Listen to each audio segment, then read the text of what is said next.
Hi, I'm Zareena, and today we are going to take a look at creative writing advanced level. Now you may be wondering what I mean by creative writing, because earlier on when I went through with you the different formats at a basic level, if you can still recall, I went through narrative, okay, then I went through descriptive,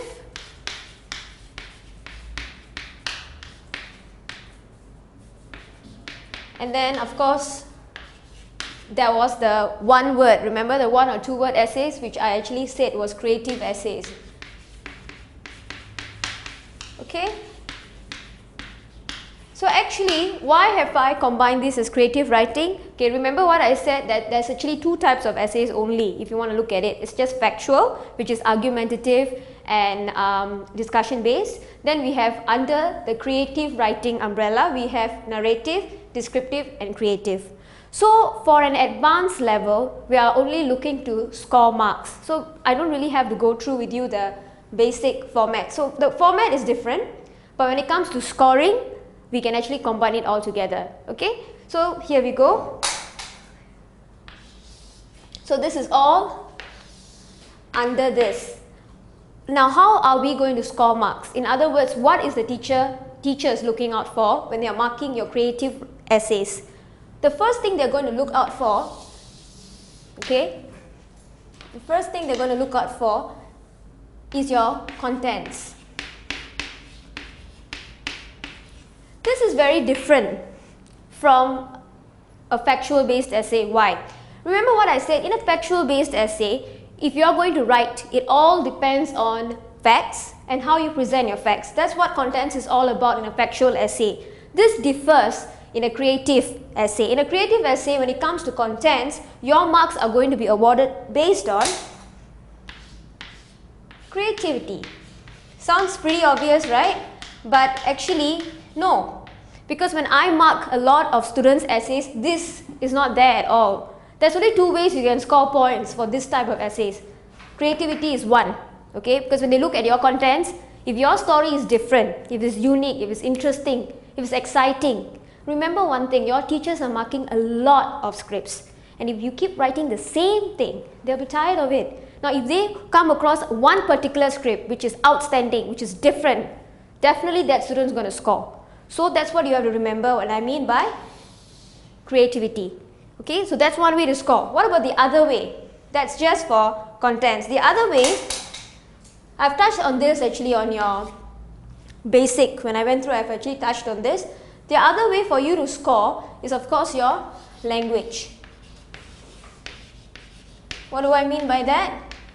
Now, of course, if you can give me an essay which is, error-free, the spelling is there, punctuation, grammar, okay, good, alright, you should be able to pass. But if you want to score better points, you should be able to come up with very good language skills.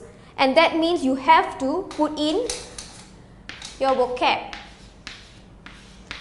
Sounds easy, right? But there's one more set you've got to remember. Vocab will help you if you're at a primary school level. That means if you use pretty fancy words and flowery language like, oh, what do I mean? Oh, the sky was overcast, it was raining cats and dogs. That sounds good at a primary level. But at a secondary school level, they're not just looking at vocab. They are going to look at things like description. Some of you may think it's the same thing. Okay, you'll be like, oh, but isn't vocab and description the same thing? No, not quite. Because remember, when I was going through the basic format with you, I told you that, in fact, if you feel your language is not that strong, you don't have to use fancy words. All you have to do, remember the descriptive essay? Describe in simple words. As long as you have this, your story feels more real. It doesn't sound like some report from the police station, like, oh, I came, a man came, we had a fight, the fight was over, we went off. There's no description there. You don't have to use very good words, but this helps.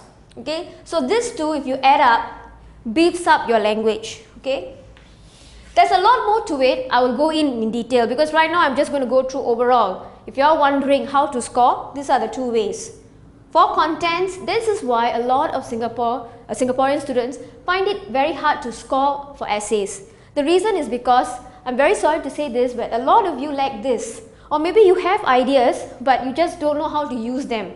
Because sometimes I also have students who come and tell me that I failed my composition because my teacher said I wrote out of point. True. Okay, again, that's why when I went through composition with y'all, I went through the basic format first. Okay, the basic format, I told you what you need to pass, okay, what you should avoid to fail.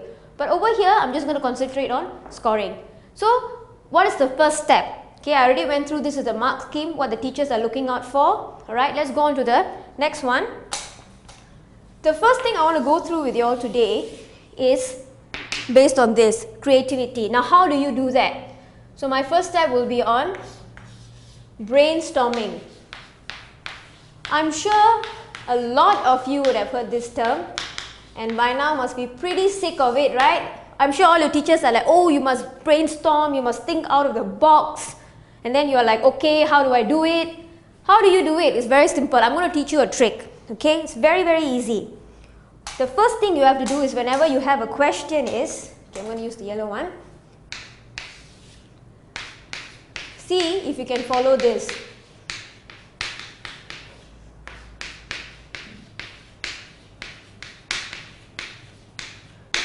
Don't write the obvious. What do I mean by that? Let me give you an example.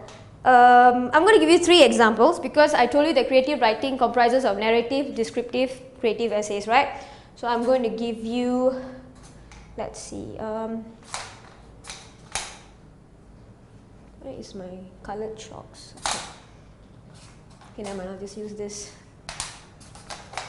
Let's say first one, this is a descriptive essay and I'm going to say very simple question. Describe a holiday. This one I went through with you, right? Describe a holiday you took. That's a descriptive essay. Narrative essay, maybe I'll say, okay, my dream home. I'm going to show you what I mean, okay? And maybe the third one, okay, let's see. I'm going to say one word essay, right? Okay, so I've got 3 of that. So what do I mean by don't write the obvious? Okay, I'll come to this last because this is the easiest.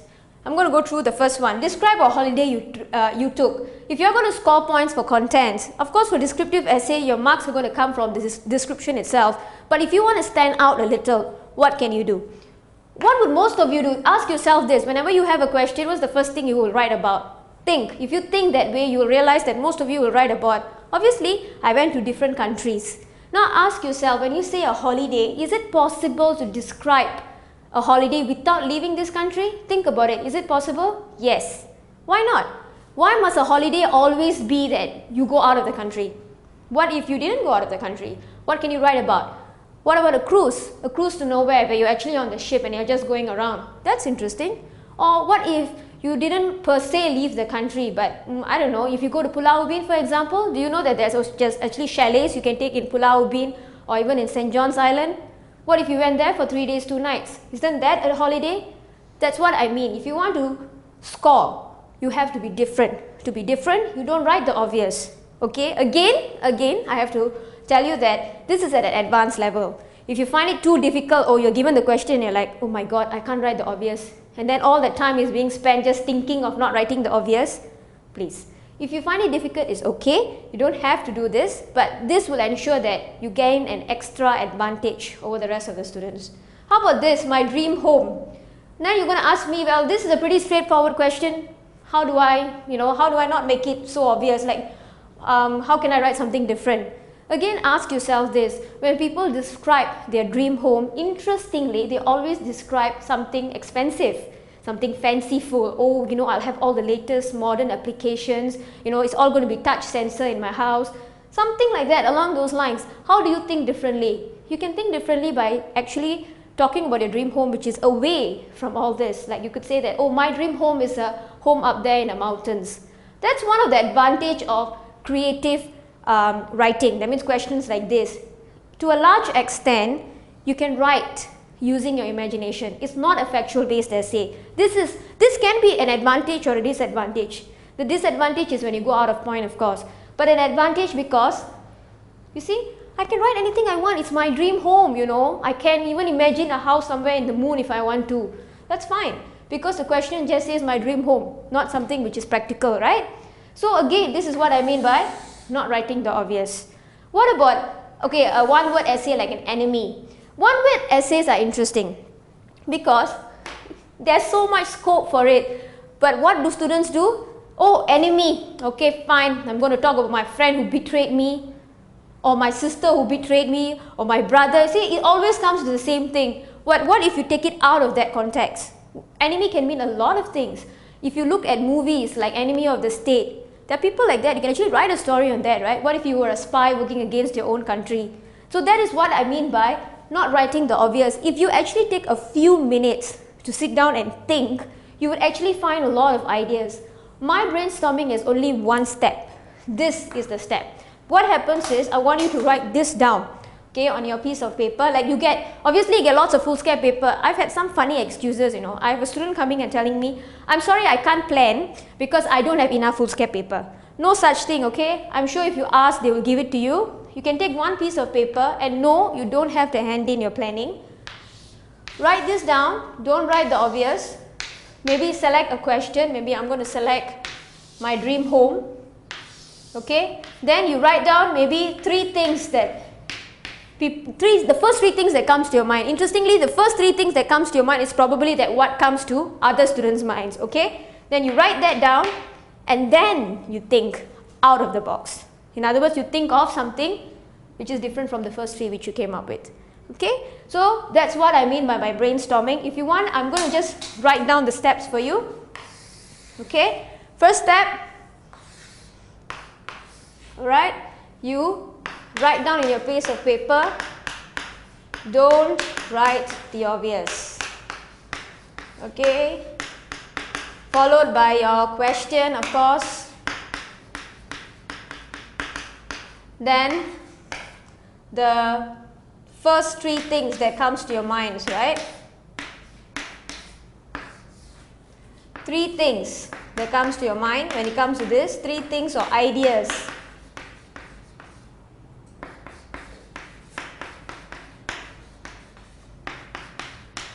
Then the last one is easy, right? You think of something different from the first three ideas. Usually, I will not write down the steps because, okay, the reason is because when it comes to brainstorming, when it comes to creativity, the whole idea is not to restrict yourself. But I also understand that it can be a little difficult for you, especially if you're not used to this. So this is the step which I actually teach my students. Okay, you first write it down. Don't write the obvious. Then you write down the question which you have selected. Okay, then it comes to this.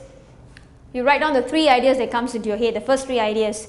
But that's how brainstorming works. A lot of times when I observe my students when they do their planning, it's so rigid, you know. I have students who use a ruler. Okay, use a ruler to actually draw a box, you know, with the arrows and everything. No, your mind has to be free when you're doing brainstorming. I think that's why it doesn't work for a lot of my students also, I've noticed. You are restricting yourself. Just take a pen, a paper, and you just write, draw, whatever. Keep your mind free. Then the ideas will come to you. Okay, so then this one, so you just write oh wait, I'm so sorry. So you already wrote down the first three ideas that comes up. Now think of a new idea which is different from the first three.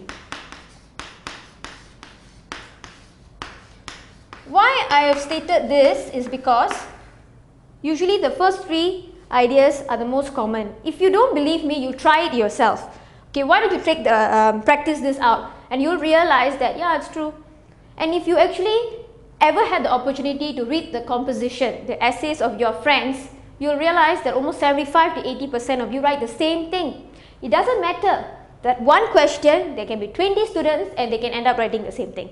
That's because most of you don't take the time to plan. Okay, so this is what you should try.